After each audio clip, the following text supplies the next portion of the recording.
Hola, de nuevo aprovecho para darles una bienvenida al curso. Espero que sea de máximo provecho para ustedes. Y vamos a iniciar en esta ocasión con una breve introducción a las ecuaciones diferenciales, porque tenemos que estudiarlas, ¿no? Por decirlo de alguna manera. Vamos primero, pues, a empezar por su definición. Como ustedes recordarán, como ustedes saben a lo largo de sus estudios, han manejado el término de ecuación, que en general se puede definir como una expresión matemática que muchas veces incluye variables. Y en esta expresión lo más importante es el signo de igualdad. Es decir, este signo de igualdad nos relaciona dos, digamos, dos lados que tienen que pues igualarse para que puedan cumplirse. Podemos ver de los casos más sencillos como que una variable sea igual a una constante, por ejemplo en el caso de que z sea igual a 3, z puede representar una altura, una distancia, un tiempo o cualquier otro parámetro o propiedad que se pretenda medir, hasta algo un poco más eh, abstracto como a más b igual a c, o y igual a x cuadrada más x menos 1, que en este caso tenemos una variable dependiente que va a determinarse su valor a partir de una variable independiente como es x. Partiendo de esta definición, entonces una ecuación diferencial no es más que una ecuación que además del signo de igualdad incluye las derivadas de una o más funciones. Hay múltiples ejemplos en nuestro quehacer, pues de alguna manera profesional y científico. Por ejemplo, la misma definición de velocidad en el que tenemos que la velocidad es una diferencia de distancia dividida entre una diferencia de tiempo, en sí mismo es una ecuación diferencial, de manera que v, bueno, puede expresarse como v es igual a dx sobre dt, pero de sus cursos de cálculo diferencial recordarán que no solo las diferenciales ordinarias existen, también existen las diferenciales parciales. Por ejemplo, en este caso tenemos la segunda derivada, bueno, perdón, la derivada parcial de la variable y con respecto a la variable x. Puede ser que y dependa no solo de x, sino que existan otras variables dependientes, más bien independientes, que puedan de alguna manera influir en el valor que va a tomar y. ¿Ok? Entonces, desde que tengamos este signo de derivada parcial, significa que la variable dependiente eh, es, es, función de más de una variable independiente. Estas son muy, pues de alguna manera, comunes en física y en termodinámica, por ejemplo, cuando estudiamos las ecuaciones de Maxwell y también las leyes de entropía, energía interna de termodinámica. O también tenemos este siguiente ejemplo en el que además de que tenemos derivadas de y, como representadas por la y', estas derivadas pueden ser de orden superior, como la segunda derivada de y, lo que aquí se representa como y'. ¿Ok? Cualquiera de estos tres ejemplos incluyen una ecuación diferencial. Estas ecuaciones diferenciales, al igual que cualquier otra ecuación, dependen de la exactitud y de la complejidad, y estas generalmente están encontradas.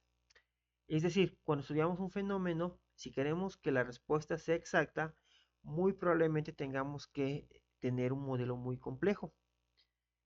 Y al contrario, si simplificamos ese modelo complejo, por ejemplo, la ley del gas ideal es un ejemplo simplificado de un modelo de un comportamiento de un gas.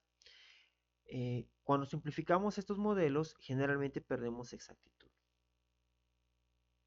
En general, las ecuaciones diferenciales surgen porque al estudiar problemas físicos y después de identificar cuáles son las variables importantes que influyen en este problema físico, se hacen suposiciones y aproximaciones razonables y aplicamos leyes conocidas. Generalmente esto nos da lugar a una ecuación, pero es una ecuación diferencial cuando estas relaciones que conectan entre sí cambios infinitesimales en algunas variables clave. ¿Okay? Esto es la clave para tener una ecuación diferencial. Y recuerden que en el cálculo, cuando hablamos de cambios infinitesimales, estamos hablando generalmente de diferenciales, ¿okay? De X o de Y. Estos cambios muy pequeños que pues sumados a lo largo pues, de una trayectoria nos van a dar el cambio completo. Pero son estos cambios infinitesimales los que provocan la aparición de una ecuación diferencial.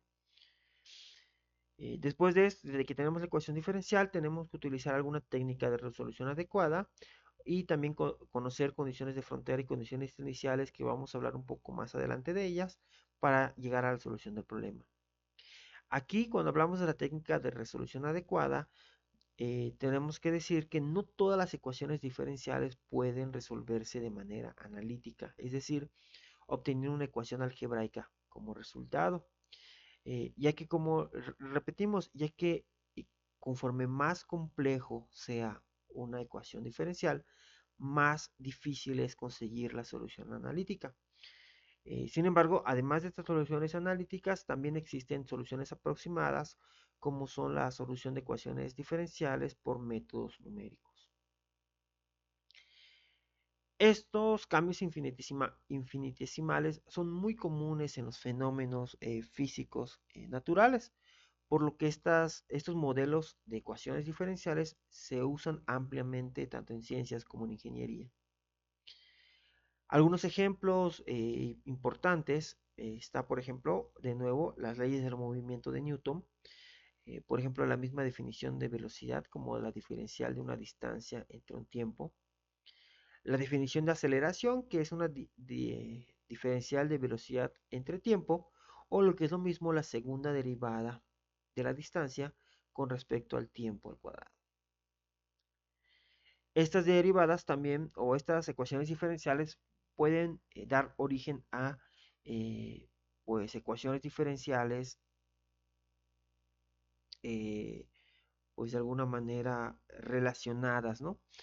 Por ejemplo, la segunda ley de Newton nos indica que la fuerza es igual a la masa por la aceleración, pero como la aceleración puede estar determinada o dada por una ecuación diferencial, entonces la ley de fuerza también puede ser una ecuación diferencial, de manera que podemos decir que la fuerza es igual a la masa por la derivada, la segunda derivada de la distancia con respecto al tiempo al cuadrado.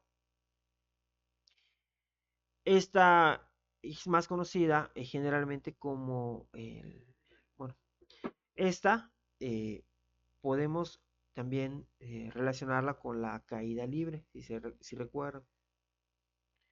Algunas leyes que van en algún momento toparse con ellas eh, incluyen ecuaciones diferenciales.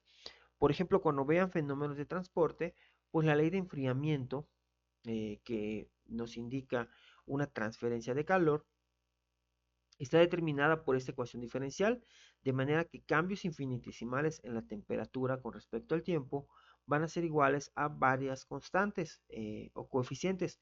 Por ejemplo, H representa el coeficiente convectivo de transferencia de calor, A representa el área de un objeto que se enfría o se calienta, M representa la masa de dicho objeto y C representa la capacidad calorífica.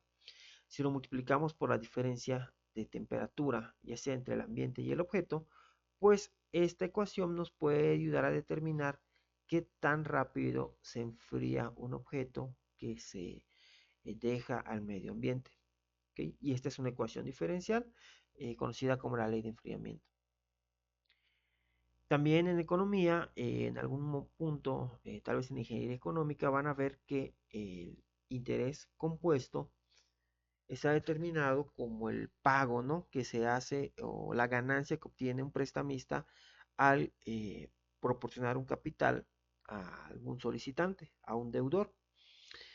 Y Los cambios en el interés o en la cantidad que hay que pagar de interés con respecto al avance del tiempo, pues generalmente son determinados por una tasa de interés determinada como I por el capital mismo que se haya prestado.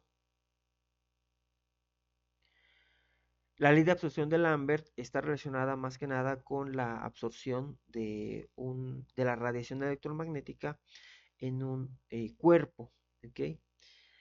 De manera que los cambios en la radiación o la pérdida de la energía o de esta energía radiativa conforme la radiación electromagnética avanza a través de un cuerpo va a estar determinada como la menos un coeficiente alfa por la misma radiación inicial, o más bien la radiación que va obteniéndose a lo largo del avance. Por ejemplo, aquí un rayo de luz que penetra un lago va a ir perdiendo esta radiación o va a ir disminuyendo su radiación electromagnética o su cantidad de energía, perdiéndose por absorción en el agua del lago, de acuerdo a esta ley. Otro concepto importante que van a ver en algún punto cuando estudian las reacciones químicas o incluso la catálisis, van a encontrarse que la concentración de cualquier producto o reactivo de una reacción química con respecto al tiempo, una de las leyes más simples relaciona estos cambios infinitesimales con una constante K por la concentración misma del compuesto a una potencia n, donde n representa el orden de reacción, 1 con ese primer orden, 2 de segundo orden y así vamos avanzando. Resolver estas ecuaciones nos permiten conocer cuánto es el reactivo o el producto que va apareciendo o desapareciendo a lo largo del transcurso de una reacción. También en fenómenos de transporte, con respecto al flujo de fluidos, una de las ecuaciones más importantes que van a estudiar incluye la ecuación de Torricelli, en el que este pues, científico eh, logró modelar cómo varía el flujo o la cantidad de materia que atraviesa un orificio en un recipiente que se rompe. Este recipiente que se rompe puede ser tan pequeño como un vaso o un viscosímetro capilar, o tan grande como un silo o un tanque de almacenamiento de varias decenas de metros cúbicos que se utiliza en la industria. Esta velocidad de descarga o de vaciado del tanque tiene que ver mucho con la diferencia de presión, y recordando que la diferencia de presión también tiene que ver con el peso del objeto, del fluido, pues podemos ver que también depende de la altura. Y esta ecuación de Torricelli indica que la diferencia de la altura del líquido conforme va pues bajando o vaciándose el tanque con respecto al tiempo, pues está determinada por la densidad, el flujo de entrada o de llenado del tanque roto, una constante, y la raíz de la densidad por la gravedad por la altura. ¿Ok? Esta es una ecuación diferencial también muy útil en ingeniería. Bueno, si quieren saber más, pues aquí les dejo la referencia donde obtuve esta información, en las páginas 1 a la 9, y hay ejemplos más específicos de estas ecuaciones y cómo de alguna manera llegan a la solución. Sin embargo, esto todavía no es tan importante, lo veremos en la siguiente clase. Muchísimas gracias por su atención. Nos vemos en el siguiente video.